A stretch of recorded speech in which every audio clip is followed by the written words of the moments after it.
Hello guys, welcome to my YouTube channel. For today's video, kasi wala tayong repair ng mga appliance, ito muna yung gagawin. Mag-change oil muna tayo ng Toyota Innova na sasakyan dahil wala pa tayong ipopost na mga videos. Ito lang muna guys.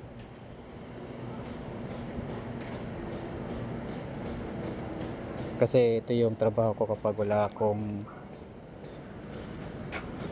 ginagawang repair sa mga appliance. Ito yung automotive na kinuha ko ng course. Dalawa kasi kinuha kong course, automotive at electronics. Kaya pag wala akong repair,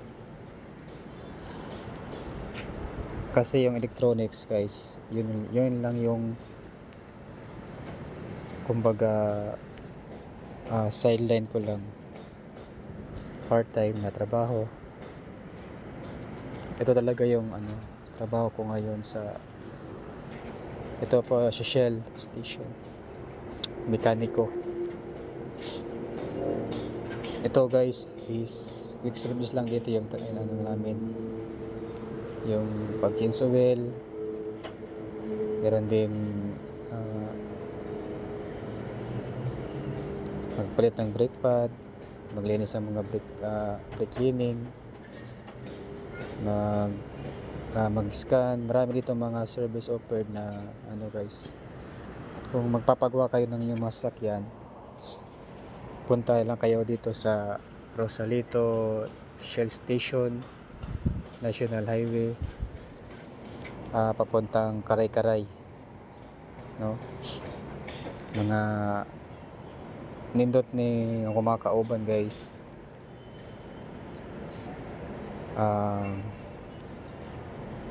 Magaling din magtrabaho about sa mga under chassis, so hindi kayo mag-aalilangan magpagawa guys, kasi yung mga kasama ko dito magaling sila, pero hindi pa expert, pero magaling din, nakagawa naman nilang lahat. Kasi yung ko dito guys, change oil, tsaka ako yung sa about sa wirings, mga problem sa wirings, ako yung nag-aayos. Itong Innova guys,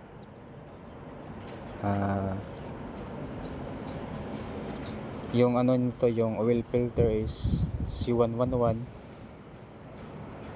yung kanyang oil filter. Tapos yung kanyang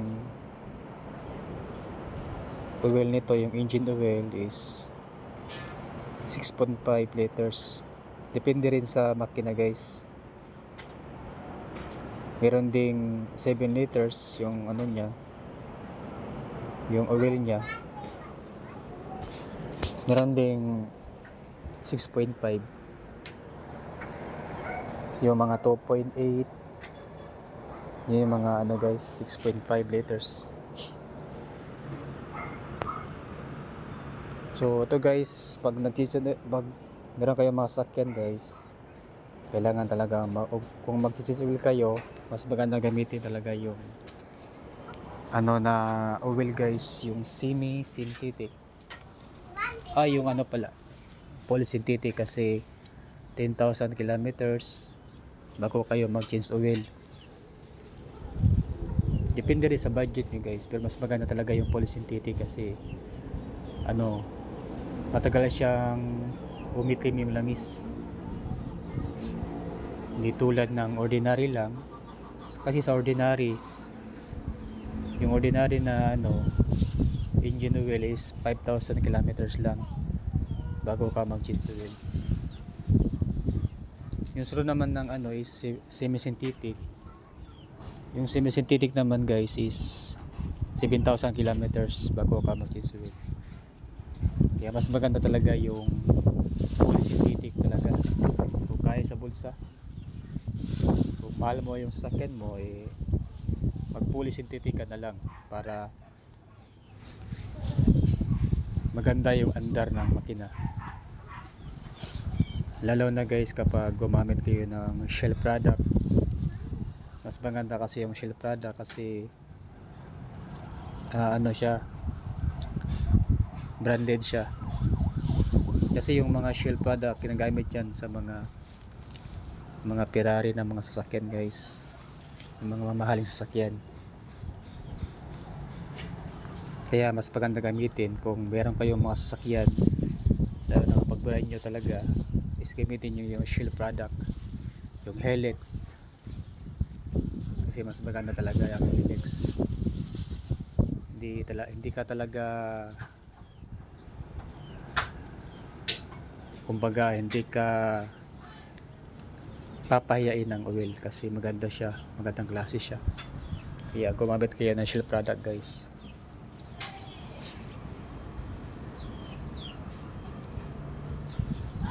Ito sa ano guys, sa pag-use ng oil, yung pinapalitan namin dito is yung, dapat kasi kapag nag-change oil, pinapalitan din yung fuel filter, saka yung cabin filter sa aircon. Kasi apat kasi yung ano niyan yung filter niya. Isa yung engine oil, pangalawa fuel filter, pangatlo yung sa cabin filter,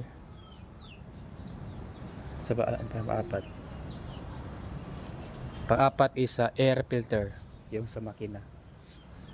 Kaya mas maganda kapag marami na yung air filter, palitan na, kasi para hindi na siya para mas maganda talaga yung andar ng makina, tsaka hindi siya palyado. Sa sa fuel filter din, mas maganda talaga, lalo na kapag diesel, is pag nag-change oil, palitan talaga kaagad. Kasi yung diesel na sasakyan guys, lalo na sa mga tangke, kasi yan siya yung tangke ng diesel is nagmo-moist, lalo na kapag hindi full tank yung diesel. So nagki-create siya ng moist. Pagka nag-moist siya guys, yung tubig niya is pupunta doon sa fuel filter. Yun yung dahilan kaya minsan yung mga makina natin, yung mga natin is minsan naglo-low power, minsan nagluloko yung andar niya kasi sa yung marumi na or may tubig na yung yung fuel filter niya. Kaya mas maganda talaga guys, palitan talaga ng bago yung fuel filter pag nag-change oil. Kasi iba kasi kapag pinapalitan lahat, yung fuel saka yung air filter, lalo na kapag marumi na, mas maganda talaga palitan. Saka yung sa aircon, yung sa cabin filter, kasi kapag hindi pinalitan yung yung cabin filter din sa aircon, masisira naman yung niya, masisira guys. Kaya mas maganda na palitan yung mga marurumi na, mga maitim na mga cabin filter. Mas maganda talaga, recommend nga palitan talaga agad para hindi masira yung sasakyan, yung sa aircon niya. Mahal pa naman yung sigilan ng aircon ngayon, kaya dapat talaga ay alagaan yung natin, sasakyan guys.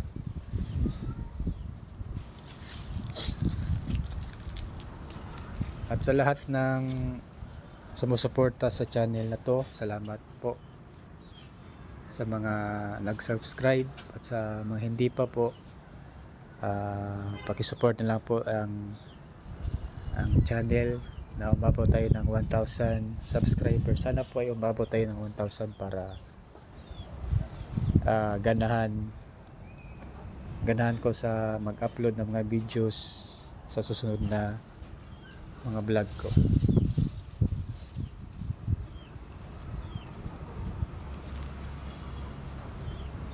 Dito rin sa Shell guys, hindi kami mahal dito mag-singil na mga labor, lalo na sa mga Mura lang to guys, aabot talaga ng bulsa nyo. Hindi talaga mabutas yung bulsa nyo sa mga presyo nito. Kaya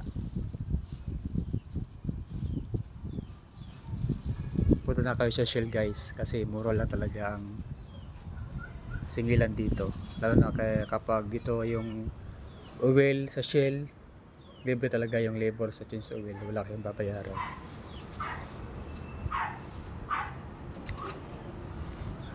Thanks guys sa panonood ng video. Next na po ulit, sana ay meron tayong ma-upload sa susunod na video ko guys. Salamat, God bless sa ating lahat.